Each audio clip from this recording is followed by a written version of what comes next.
آج کی روایت ہمارے معاشرے کے اندر کردار ادا کرنے کے اعتبار سے بہت اہم ہے۔ ہم یہ دیکھتے ہیں اگر قرآن اٹھائیں تو ہم سے پہلے جو دو اہل کتاب قومیں گزری ان کا افراط و تفریط والا معاملہ، اور بالخصوص جو ہم سے پہلے گزرے عیسائی، ان کے ہاں یہ معاملہ ہے کہ اگر آپ نے اللہ سے کوئی تعلق قائم کرنا ہے تو اس کے لیے بنیادی شرط یہ ہے کہ آپ نے دنیا کو ترک کرنا ہوگا۔ آپ نے اگر عبادت کرنی ہے تو آپ نے دنیا کو ترک کرنا ہوگا، تارک الدنیا ہونا ہوگا۔ جتنے بھی چاہے مرد ہوں عورتیں ہوں، اگر وہ اللہ سے قریب ہونا چاہتے ہیں تو پھر انہیں دنیا کو چھوڑنا پڑے گا۔ رسول اللہ صلی اللہ علیہ وسلم نے جو تعلیم ارشاد فرمائی اس حوالے سے وہ بہت اہم ہے۔ یہ روایت جو ہے صحیح سنن ابن ماجہ میں بھی ہے، جامع ترمذی میں بھی ہے، اور بہت کمال کا اللہ کے نبی علیہ السلام نے ہماری رہنمائی فرمایا۔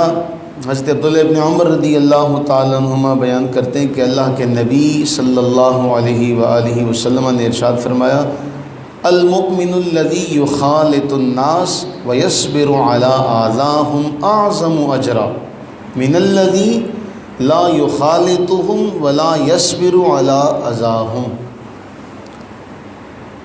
اب مختصر سا جملہ، اور اس میں فرمایا ایک مسلمان وہ ہے جو اللہ تعالیٰ کی عبادت بھی کرتا ہے، اللہ تعالیٰ کی عبادت بھی کرتا ہے، اور لوگوں کے ساتھ بھی اس کا میل جول ہے۔ اور لوگوں کے ساتھ جو میل جول ہے، ظاہر سی بات ہے جب لوگوں کے ساتھ میل جول ہوتا ہے لوگوں کی طرف سے کبھی تکالیف بھی آتی ہیں، خوشیاں بھی آتی ہیں۔ آج کل کے دور میں لوگوں سے تعلق رکھنے میں خوشیاں کم آتی ہیں، تکالیف زیادہ آتی ہیں۔ دوسری طرف وہ مسلمان ہے جو دنیا چھوڑ کے کنارہ کش ہو کے صرف اللہ اللہ کرتا ہے۔ ہمارے معاشرے میں یہ بہت بڑی قربانی سمجھی جاتی ہے کہ دیکھو جی دنیا چھوڑ کے یہ ایک سائیڈ پہ بیٹھ کے اللہ اللہ کر رہا ہے۔ رسول اللہ علیہ السلام نے فرمایا وہ مسلمان جو لوگوں سے میل جول رکھتا ہے اور لوگوں کی طرف سے آنے والی تکالیف پر صبر کرتا ہے، وہ اس مسلمان سے اجر و ثواب میں کہیں زیادہ ہے جو دنیا چھوڑ کے ایک کنارے میں بیٹھ کے اللہ کو یاد کر رہا ہے۔ بات سمجھیں کہ ایک آدمی وہ ہے جو دنیا میں بھی ہے اور اللہ کو بھی یاد کر رہا ہے۔ دنیا کی طرف سے مشکلات کا سامنا کرنا پڑتا ہے، کوئی اچھا کہتا ہے، کوئی برا کہتا ہے۔ سیدی الشاہ امام احمد رضا خان فاضل بریلوی رحمہ اللہ تعالی علیہ، آپ کو کسی نے خط میں گالیاں لکھی۔ ہر طرح کے لوگ ہوتے ہیں، کچھ اچھا کہنے والے بھی ہوتے ہیں، برا کہنے والے بھی ہوتے ہیں، 100 سجن 100 دشمن۔ تو جو آپ کے معتقد، آپ کے محب جو خط پڑھ رہے تھے نا شاگرد، وہ بڑا غصہ ہوئے اور کہنے لگے میں یہ کروں گا ان کے خلاف۔ تو سیدی اعلیٰ حضرت الرحمٰن نے بڑا حسین جواب دیا۔ فرمایا پہلے تو ان لوگوں کو انعام دو نا جو تعریفی کلمات لکھتے ہیں۔ جو تعریفی کلمات لکھتے ہیں ان کو تم انعام نہیں دے سکتے، تو جو گالیاں دیتے پھر ان کے خلاف کارروائی بھی نہ کرو، صبر کرو۔